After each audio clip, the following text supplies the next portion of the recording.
What is going on, everybody? Welcome back to a brand new episode of The Lead Houston, where it's all Houston all the time. Let's get into it, guys. We are having ourselves a mock draft simulator. We're going to be having ourselves a whole bunch of fun right now because the Houston Texans, as we all know, it's a little tough right now as a fan, considering the offensive side of the ball is going to be a work in progress, specifically the trenches, specifically the O-line, specifically the interior offensive line. Yes, we've grabbed Lincoln Tomlinson. We also traded for Ed Ingram. Neither of them guys are world beaters, and it shouldn't scare you away, obviously, because you're not good. Point said right there. And you got to keep CJ Stroud upright. We all know when CJ Stroud is standing upright in that pocket and has time, he is one of the more deadliest quarterbacks in the NFL. You can argue a wall. CJ Stroud is that dude, and the Houston Texans got to keep him straight as much as possible. So without further ado, let's go ahead and get into this draft, man. We already know that we traded away Laramie Tunsil. We also know that the Houston Texans are going to be having Titus Howard at left tackle, Blake Fisher at right tackle, according to Aaron Wilson. So let's get into this mock draft. We are the Houston Texans, and we're going to do a two-rounder. Yeah, we're going to do a two-rounder. We're going to go fast with it, and we're going to kick it into overdrive. All gas, no brakes. That's how we going. So 2 rounds. Usually I only do 1. And we could scroll back up, man. We'll go back up and see what's going on. But ultimately, this is a Houston Texans state of mind. As you know, we will be peeking at our neighbors of the AFC South and seeing what else they did. And for the sake of drafting, we're going to reject all the trade offers, even though there's some pretty good ones here. What the hell? Did I see a second-round pick next year for trading down? I would love that. Give me another second-round pick, Nick. I would love that. I don't mind the idea of trading down, but for the sake of drafting, this is what we're going to do. Let's scroll back up. Travis Hunter goes number 1. Okay.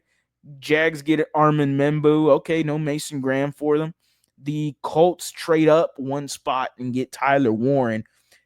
Tyler Booker is off the board as well. Milwaukee Starks is off the board. Not that we really needed him, but I did like him. You just missed out on Colston Loveland. You also missed out on Josh Simmons. Let's see what's out there for the Houston Texans as we're looking right now. Jalen Walker, BPA, according to them, don't really need a linebacker. You got 3 linebackers, Azeez Al-Shaair, Christian Harris, and then the improvement of Henry T is definitely going to be a conversation. See how much he improves again this offseason. And obviously Christian Harris was a dynamic linebacker when he is healthy, and he will be healthy for this upcoming season.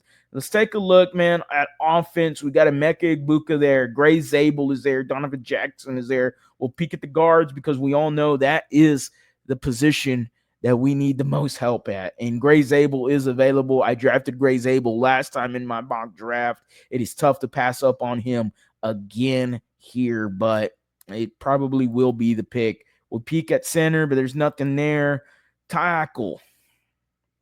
There's a lot here at tackle because Jonas Avenea has been rumored to be a better guard than he is tackle, and he could make that transition in the NFL. Tight end is there. Harold Fannin is there. Mason Taylor, but nothing at 25 that I'd be willing to take. Extremely tough to pass up Emeka Egbuka. The connection between him and CJ Stroud, given that you don't really have any receivers right now besides Nico Collins and Christian Kirk, and then the rest are just another ragtag group of wide receivers. 2 guys, yes, that you added in free agency, Justin Watson, Braxton Berrios, but let's be real. What are we really expecting from those guys? I wouldn't expect a lot. I think the Houston Texans would be very much benefit off of grabbing Emeka Egbuka in this case. I love me a running back per usual, but I'm going to pass up on the guard position. I'm going to pass up. I think I am. I think I'm going to pass up on the Gray Zabel and a Donovan Jackson. And we're going to take the risk, and we're going to see at 58 if Tate Ratledge is still going to be there at 58. These are the risks you take.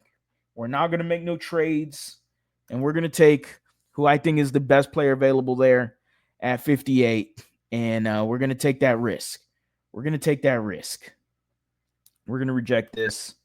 And for the sake of it, we're going to hit all, and we're going to take a look if Tate Ratledge is still there or not.